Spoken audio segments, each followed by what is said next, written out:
A clareza da Escritura há dois extremos, com respeito à clareza da Escritura, que os cristãos devem evitar. É sustentar que o significado da Escritura é totalmente obscuro à pessoa comum, que somente uma elite e um grupo de indivíduos escolhidos podem interpretá-la. Outro, é a opinião que alega que a Escritura é tão clara que não há parte alguma dela que seja difícil de ser entendida, e que nenhum treinamento em hermenêutica é requerido para manusear o texto. Por extensão, a interpretação de um teólogo maduro não é mais confiável do que a opinião de uma pessoa despreparada. A primeira posição isola o uso da Escritura do povão em geral, e impede qualquer pessoa de contestar o entendimento bíblico de profissionais estabelecidos, mesmo quando eles estão enganados. A segunda também é perigosa. A Bíblia não é tão fácil de compreender que qualquer pessoa possa interpretá-la com igual competência. Mesmo o apóstolo Pedro, quando se referindo aos escritos de Paulo, diz que suas cartas contêm algumas coisas que são difíceis de entender. Ele adverte que as pessoas ignorantes e instáveis distorcem o significado das palavras de Paulo, assim como eles fazem com outras escrituras, para a sua própria destruição. 2 Pedro 13:16.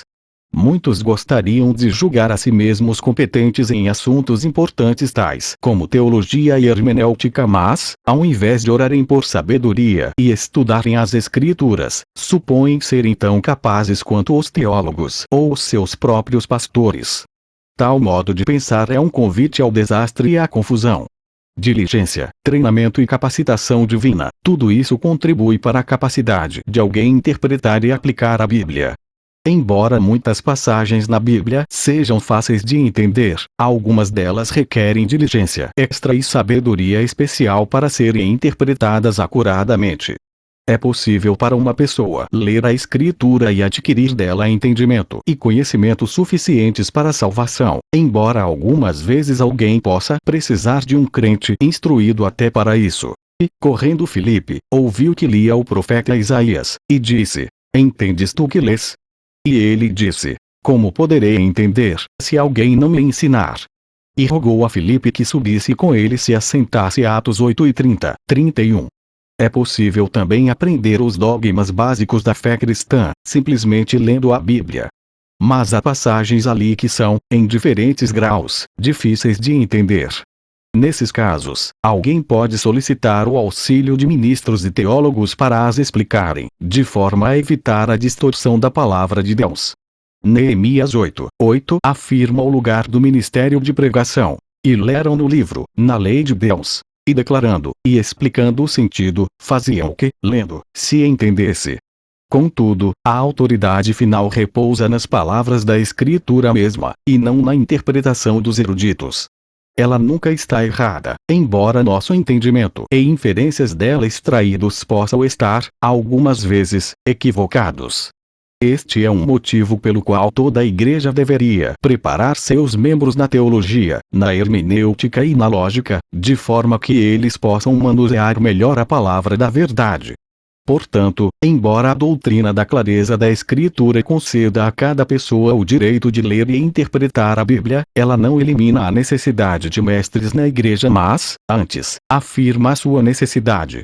Paulo escreve que um dos ofícios ministeriais que Deus estabeleceu foi o de mestre, e que ele apontou indivíduos para desempenhar tal função. 1 Coríntios 12:28.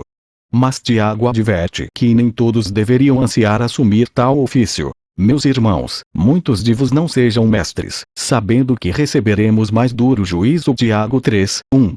Em outro lugar, Paulo escreve: digo a cada um dentre vos que não pense de si mesmo além do que convém. Antes, pense com moderação. Romanos 12:3.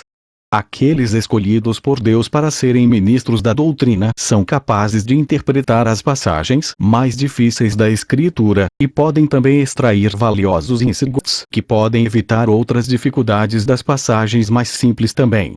Efésios 4:7-13 se refere a tal ofício como um dos dons de Cristo à sua Igreja e, consequentemente, os cristãos devem valorizar e respeitar aqueles que estão em tal ministério. Vivemos numa geração na qual pessoas desprezam a autoridade. Elas detestam ouvir o que devem fazer ou crer. A maioria nem mesmo respeita a autoridade bíblica, para não citar a autoridade eclesiástica.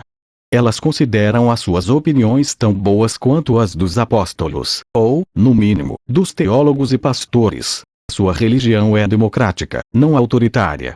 Mas a Escritura ordena os crentes a obedecerem aos seus líderes. Obedecei a vossos pastores, e sujeitai-vos a eles, porque velam por vossas almas, como aqueles que hão de dar conta delas, para que o façam com alegria e não gemendo, porque isso não vos seria útil. Hebreus 13:17.